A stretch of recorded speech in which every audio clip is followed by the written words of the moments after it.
Welcome back to MMA Oddsbreaker. I'm Frank Trigg. That, of course, is David Branch getting ready to fight Jesse Taylor. World Series of Fighting 10. He's in Brooklyn, New York, still training. Has anything changed? Still at Henzo's? Still everything's still the same over there as far as your training, or how is your camp changed in the last 6 months? Well, I mean, like it's pretty much still the same. I go all over the place. Like out in New York, we don't have a place to where we have like, everything in one gym. So I have to go to like boxing. It'll be a different place. I'll go wrestling somewhere else. I usually just do my jiu-jitsu there and work like some different techniques and stuff like that. But like I go to different places for different things. Where do you go for your wrestling? I train at Edge Wrestling. Okay, all right, not a bad place. And where do you go for your boxing? Yeah, I train with Dave Esposito. That's my coach. Okay. So, Well, obviously, Jesse's a great wrestler. He spent a lot of time wrestling. He kind of slows the pace down. It's kind of a unorthodox style he has for MMA, but it seems to work very well for him. Have you ever spent a lot more time wrestling just to try to figure out the different nuances of it to kind of keep him at bay?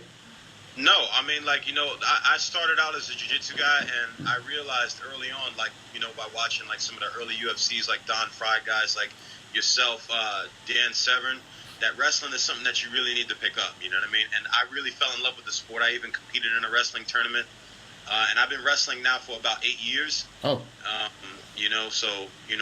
I love wrestling, I wrestle with, all Americans, all the time, so it's like, I'm not doing anything different. I'm just, we're just working on things that he does because every wrestler is different. Mm-hmm. And, obviously he's going to have a different feel.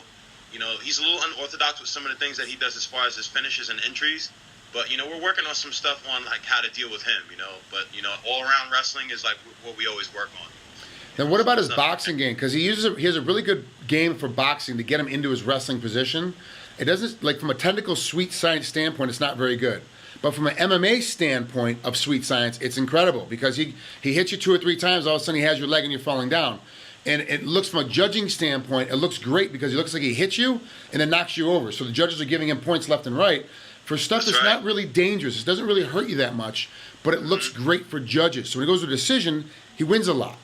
Do you have the same feeling too when you watch him fight? I do have the same feeling. I mean, he does the old flick and shoot. I mean, that's always very effective. Nowadays, wrestlers are layering their entries a little bit more.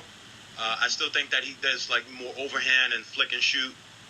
You just have to keep a distance from it, a little bit, and not just walk in. You can't walk in on a guy like that with reckless abandonment because the overhand right will come over the top, and he will be in on your legs. Now, you're obviously a great jiu-jitsu guy. You spend a lot of time on your back and a lot of time on top. Jesse's a great ground and pound guy. Spends a lot of time on top. Are you going to try and put him on his back to see what he does, or are you going to just weather the storm from underneath and try to play a game where he's going to make a mistake? I'm looking to dominate in all positions, standing on the ground, the wrestling, the cage wrestling. I'm not looking to,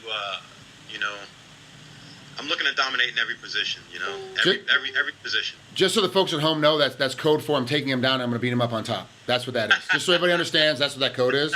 Because fighters talk in this code and this game when they do interviews, but because I know the code, that's just what's going to happen. So this interview will not air to the week of the fight. So, and Jesse, he probably won't pay attention between now and then anyway. That's fine. But that's what's going to happen. And you guys can see that when you're watching the actual fight. You can watch now with that knowledge. You're watching Dave compete. Watch what he does. Watch how he maneuvers. Watch what he does with his hands because he's going to be looking for the takedown and counting off of Jesse. It'll be much more interesting for the fans at home now because they know it's going to happen before it happens. They can actually say, oh, yeah, now I know why Dave does that. Now I understand why he's moving in that position. Now I know why he's looking for the sweep underneath and not just looking to try to get up right away from underneath the bottom because he wants to get back on top. It will change the knowledge base of our fans at home too, and your fans specifically because now they know, oh, I get his little nuances. Because that's what we look for as fighters. You look for that tell. It's playing poker. You're looking for Jesse's tell. How many tells do you see when you watch him? When you watch tape on him fighting, how many tells do you see that oh, he's going to do this, he's going to do that? How many have you picked out? I picked out a few.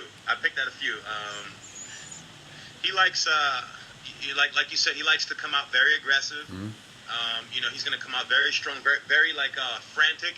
And usually that gets fighters really flustered. You have to really remain calm because it's going to come at you. Mm-hmm. And just you have to be patient and look to turn the angles. Work your snaps. I think in his last fight when he fought Elvis Mutapik, Mutapik stayed in front of him too long, and Jesse was able to drive him back up to his feet and then finish on the takedowns.